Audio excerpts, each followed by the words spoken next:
It's 21st April 1934 on the Camp 3 of Everest, 6,500 meters above sea level.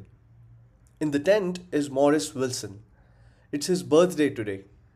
His plan was to reach the summit when he turns 36, but here he finds himself alone in the tent. He takes out a couple of almonds that are left with him and places them in front and starts cutting them one by one, singing happy birthday to himself. Wish you a very happy birthday, Maurice.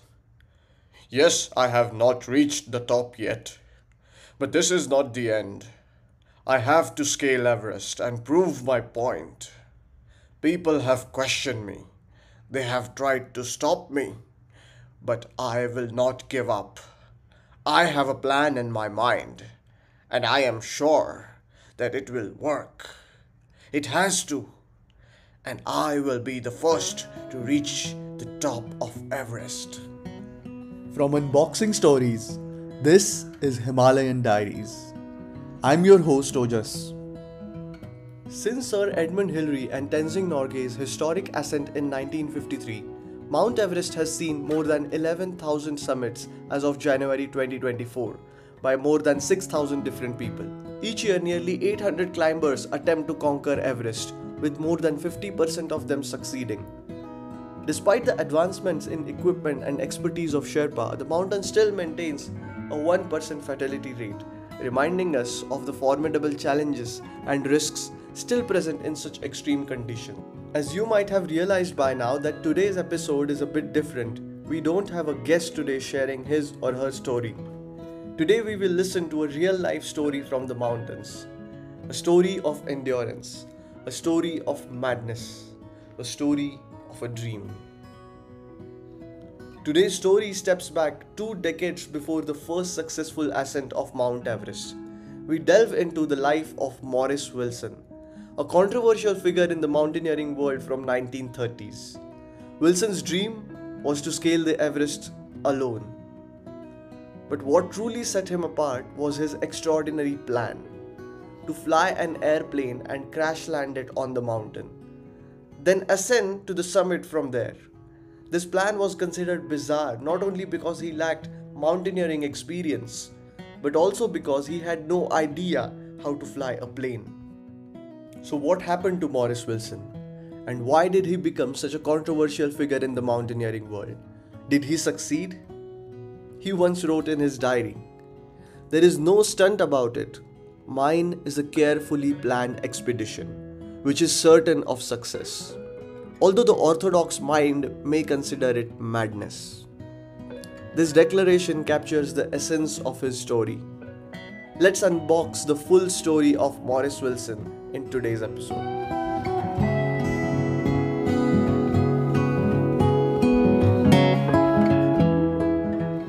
Born in 1898 in Bradford, England, Maurice Wilson belonged to a fairly well-to-do family. His father owned a textile business, and growing up, he was destined to join his family business. His life, however, took a turn when the First World War broke out. In 1916, when he turned 18, he found himself on the front line at the battle, where the bodies of the dead were used as stepping stones and the rats grew fat on human flesh. Wilson fought bravely, winning the Military Cross for single-handedly holding his position against enemy assault, after all around him were dead. A few months later, a burst of machine gun fire ripped through his arm and chest. He was evacuated close to death, and although he recovered from his wounds and served his regiment as a captain until the war ended, he was left with a weakened left arm. After World War I, Maurice Wilson found it very difficult to get back into the pre-war life in Bradford, feeling disconnected from those who hadn't experienced the horrors of the trenches. He tried various jobs across the globe, including farming, sales, and running a dress shop in New Zealand, which eventually provided him substantial financial gain. Finally, he settled in London. Here, Wilson went through what we would now recognize as post-traumatic stress disorder, marked by spiritual exhaustion and depression.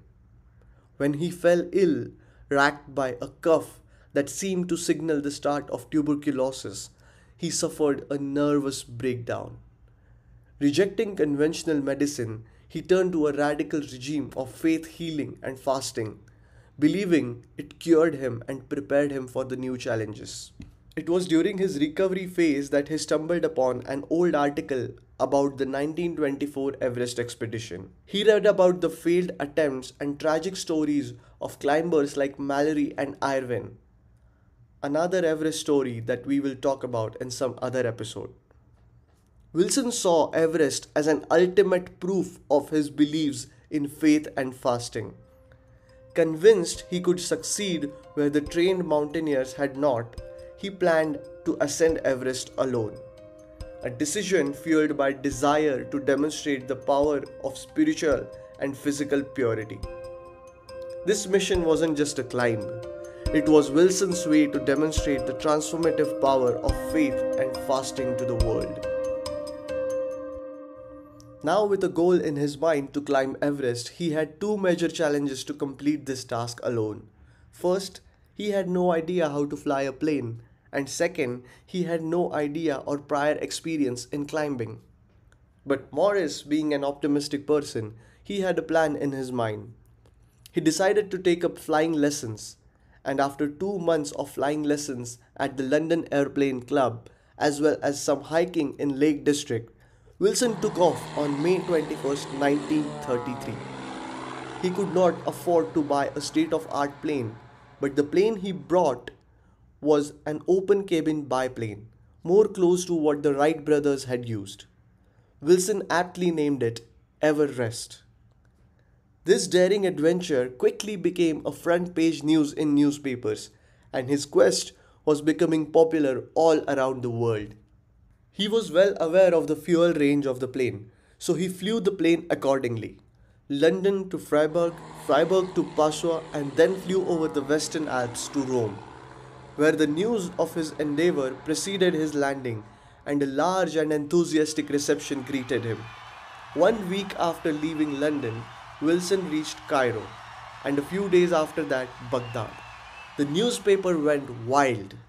Between 1933 and 1934, the Times alone published 151 articles on Mount Everest, and almost 100 of them mentioned Wilson's quest. While the public was excited about Maurice Wilson's Everest adventure, the British government and the climbing elites were not. Even though Everest had not been conquered yet, many British teams had tried, including the famous 1924 expedition, where the climbers George Mallory and Andrew Irwin vanished. These efforts were often large and formally organized, overseen by groups like Alpine Club and Royal Geographic Society. These powerful groups didn't welcome outsiders like Wilson trying to climb the third pole on their own. The British Indian government and the Air Ministry told him that they would offer absolutely no support. With no Persian permit forthcoming, he was forced to turn south along the Arabian Peninsula. This was something he had not planned for, and hence he had no map of this region which he could refer to while flying. What he did was he consulted a children's atlas and then set off on the 620-mile stretch from Baghdad to the next airfield in Bahrain. Flying in scorching summer temperatures, he managed to land just before running out of petrol. In Bahrain, for the first time, British officials actively intervened to prevent Wilson's progress. A police officer caught Wilson off guard and invited Wilson into his office. "Mr. Wilson, I would request you to respectfully come to my office. I want to inform you a few things." Sure, sir. Maurice entered the office and looked around. There was a painting of the Queen on one wall, a world map on the wall behind officer's chair, and a clock on another wall. Maurice finally sat opposite to the officer and just picked up a pen which was lying on the table. "I'm sorry to inform you that the Royal Air Force has declared the airspace ahead closed to civilian air traffic. I'm afraid you will have to turn back immediately to Baghdad." Maurice looked confused, but immediately understood that this was a way to stop him moving forward. He gathered some courage and asked the officer, What if I don't turn back, officer? "I'm afraid I will have to arrest you, Mr. Wilson." Listening to this, Wilson left the office dejected. but he had a small grin on his face. What the police officer missed was that Wilson had used his interview as an opportunity to sneak a glance at the large map on officer's wall, jotting down some notes on his hand while the latter was distracted. Wilson immediately took off in the direction of Iraq, but then turned his plane straight towards British India. On this 745-mile stretch, a distance theoretically beyond the capacity of his plane, the Everest engine sputtered to a complete stall, and Wilson was forced to perform a complex emergency procedures. He landed safely in Gwadar, modern-day Pakistan, just as the sun was setting. In this one-day marathon flying session, with his primitive airplane and under-par skills, Wilson achieved a feat no less spectacular than climbing Mount Everest. After a brief flight from Gwadar, Wilson reached the last airfield in India near Nepal. Despite covering 4,350 miles in 17 days, his triumph was short-lived as his plane was seized by the local authorities and he was placed under surveillance. Despite these setbacks, and with the monsoon season in full effect, Wilson travelled by road to the Nepalese border, attempting to directly contact the king for permission to enter Nepal and climb Everest. His efforts were in vain as the officials firmly denied him the necessary permits. Wilson sold his plane and moved to Darjeeling, India, where he attempted to secure a permit to approach and climb the mountain from the Tibetan side. No luck in this as well. But without giving up, Wilson spent the fall and winter in Darjeeling, training and scheming, all the while doing his best to convince the vigilant local authorities that he had abandoned his Everest plan. Early one morning in late March 1934, disguised as a Tibetan Lama and accompanied by 3 Bhutia porters, Wilson snuck out of the town and set off through Sikkim towards Tibet. Traveling at night, the men reached the Tibetan border in brisk 10 days. The group managed to maintain a low profile throughout the journey.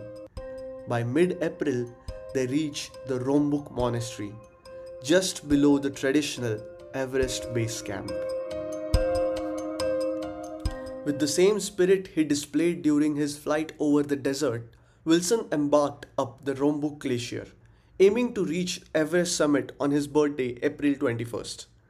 Despite getting lost on the vast glacier and only reaching 6,000 meters, he persisted. Near the previous expedition's Camp 3 at about 6,500 meters, a severe storm forced him to retreat.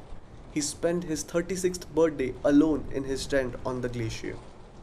When the storm eased, he made a desperate 16-hour trek through the deep snow back to the monastery.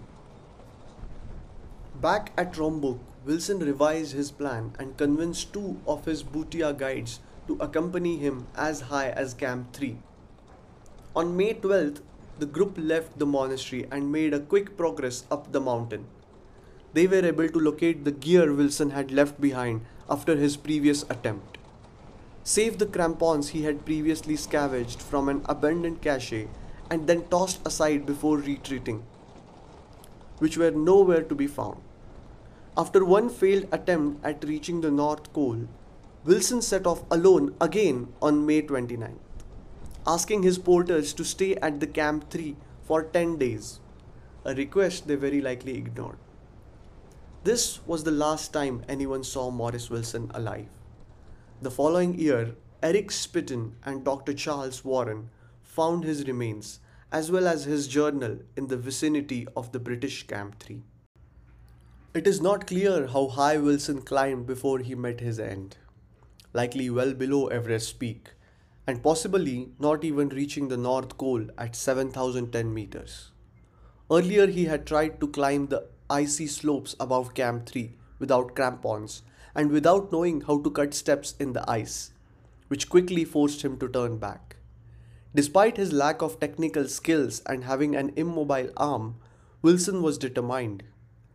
He likely tried once more to scale the ice wall, failed and retreated near Camp 3, where he was found without his sleeping bag and away from the food supplies. Of course, Wilson was an untrained climber, Of course, he was unprepared for Everest, but he was not wholly ridiculous. His spectacular flight from England to India showed that he was not only extremely brave but also capable of mastering complex skills in short time. Moreover, during his months in Darjeeling, he sought expert advice from many locals who had supported previous British expeditions and went on numerous alpine hikes to practice and acclimatize. He procured as much specialty equipment as he could without the support of Alpine Club, including special custom insulated boots and state-of-the-art high-altitude tent. Wilson's plan to climb Everest alone was crazy. But was he crazier than Mallory, Irwin, or the many summit hopefuls in more recent times who have been tragically reminded that safety in the high Himalaya is largely an illusion? Wilson's story exemplifies how thin the line can be between a bold, inspirational endeavor and one that might seem misguided or irrational, reflecting the complexity of human ambition against nature's grandeur. Before I go, I would like to read out the last entry from Wilson's diary. Probably he woke up on May 31st to a beautiful sunrise, and before getting out of the sleeping bag, he made his last entry. Off again. Gorgeous day.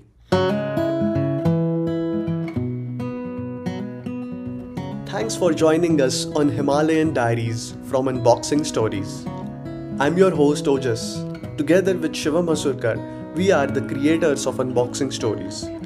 Remember, every step in the mountains tells a story, and we are here to bring them to you. If you are inspired to start your own trekking adventure, please remember that these are not just leisure activities, but true adventure sports. It's crucial to learn, prepare, and take all necessary safety measures before embarking on your journey. Your safety is as important as your adventure.